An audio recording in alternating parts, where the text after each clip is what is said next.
नमस्कार, स्वागत है आपका हमारे चैनल में। आज मैं आपको एक और नई खबर बताऊंगी कि क्या नया और हरियाणा के पंचायत चुनाव में घटित हो गया है और जिसके कारण इलेक्शन कब हो सकते हैं, इसकी डेट भी बताएंगे, एक्सपेक्टेड डेट। तो वीडियो को पूरा देखिए, चैनल को सब्सक्राइब कीजिए। हरियाणा में चुनाव होने की बजाय याचिका पर याचिका लगती जा रही है और अब एक और याचिका लग गई है ईवीएम के ऊपर। ईवीएम हटाने की मांग हो रही है और फिर से बैलेट पेपर चुनाव में आने चाहिए, ये मांग उठ रही है। कोई भी मशीन अचूक नहीं है। सुप्रीम कोर्ट ने में आगामी चुनाव में ईवीएम की बजाय बैलेट पेपर का उपयोग करने की याचिका दायर हो गई है और ये कहा गया है कि लोकतंत्र को बचाने के लिए ईवीएम को बंद होना चाहिए। देश में अब एक बार फिर से इलेक्ट्रॉनिक वोटिंग मशीन को बैन करने की मांग उठने लगी है। दिल्ली हाई कोर्ट में इस बाबत एक याचिका दायर करके कहा गया है कि भारत में लोकतंत्र को बचाने के लिए हमें पहले की तरह बैलेट पेपर से ही वोटिंग प्रणाली में लौटना होगा।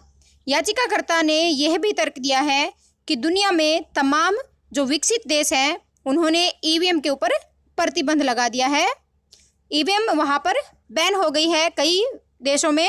दिल्ली हाई कोर्ट की वकील CR जया सुकीन ने यह याचिका दायर कर लोकतंत्र की रक्षा करने की मांग की है।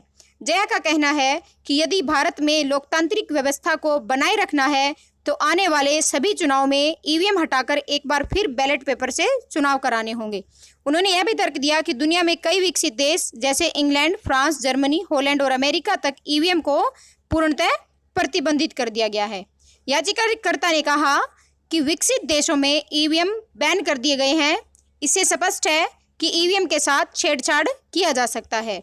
उन्होंने कहा कि बैलेट पेपर से वोटिंग प्रणाली ज़्यादा भरोसेमंद और पारदर्शी है। ईवीएम से छेड़छाड़ कर उसे हैक किया जा सकता है, लेकिन बैलेट पेपर पूरी तरह से पारदर्शी होता है और सुरक्षित होता है। जया ने भारतीय संविधान के धारा 324 का हवाला देते हुए कहा कि चुनाव आयोग द्वारा कराए जाने वाला चुनाव साफ सुथरा होना चाहिए और उसमें वोटर्स की सहमति भी होनी चाहिए। जी हाँ, अभी सभी वोटर्स जितने भी हैं वो सभी मांग कर रहे हैं। लगभग ये मांग पूरे भारत में ही उठ रही है कि ईवीएम बैन होनी चाहिए और हरियाणा में अभी चुनाव होने वाले हैं, वहाँ तो ये मांग उठी रही है। दिल्ली हाई कोर्ट में चीफ जस्टिस DN पटेल और जस्टिस ज्योति सिंह की डिवीज़न बेंच ने 3 अगस्त तक के लिए मामले की सुनवाई स्थगित कर दी है। बता दें कि ईवीएम को बैन करने की मांग देश भर में लंबे समय से होती रही है। विभिन्न राजनीतिक दलों से लेकर बौद्धिक वर्ग और तकनीकी जानकार लगातार ईवीएम प्रणाली पर शंका जाहिर करते रहते हैं। कई पोलिंग बूथों के हैरतअंगेज नतीजों ने भी ईवीएम को शक के घेरे में ला दिया है। इसके बावजूद केंद्रीय चुनाव आयोग ईवीएम को हटाने से इनकार करती रही है। ईवीएम हटाने के पीछे तर्क यह है कि मानव निर्मित मशीन को इंसान अपने हिसाब से चला सकता है, लेकिन चुनाव आयोग का दावा है कि ईवीएम को हैक नहीं किया जा सकता। जी हाँ, चुनाव आयोग बार बार यही दावा करता है ईवीएम को हैक नहीं किया जा सकता, पर ये मानव निर्मित मशीन है और इसको अपने हिसाब से हैक किया जा सकता है। और चुनाव के बाद अक्सर ईवीएम को लेकर शिकायतों का दौर शुरू हो जाता है। इसके बाद हारने वाली पार्टियां बैलेट पेपर से चुनाव करवाने की दुहाई देने लगती हैं।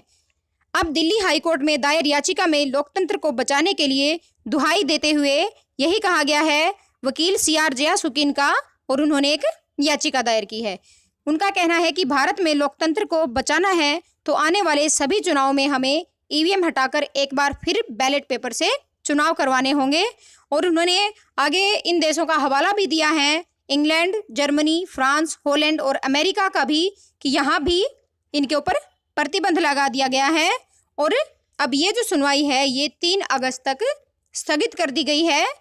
जस्टिस DN पटेल और जस्टिस ज्योति सिंह की जो डिवीज़न बेंच है उनके द्वारा इस सुनवाई को अभी स्थगित कर दिया गया है।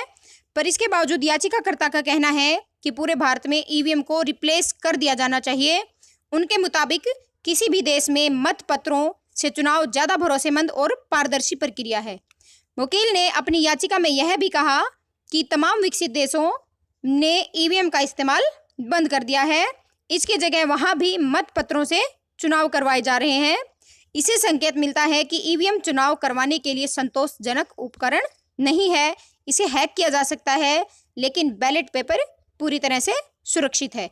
और हरियाणा पंचायत चुनाव में भी ईवीएम यूज़ होगी, इसीलिए ये सब बातें हो रही हैं। तो ये एक नई याचिका और लग गई है पंचायत चुनाव को लेकर, और पहले से ही बहुत सारी याचिकाएं लगी हुई हैं, और इनके देखते हुए इनको लगता है कि पंचायत चुनाव पता नहीं अब सरकार कब करवाएगी, पर सरकार तैयारियों में जुटी हुई है और वो जल्द चुनाव करवाने कोशिशों में लगी हुई है सरकार और पूरा प्रशासन। ये थी बिग ब्रेकिंग पंचायत चुनाव को लेकर। तो ऐसी अपडेट्स के लिए बने रहिए हमारे चैनल के साथ।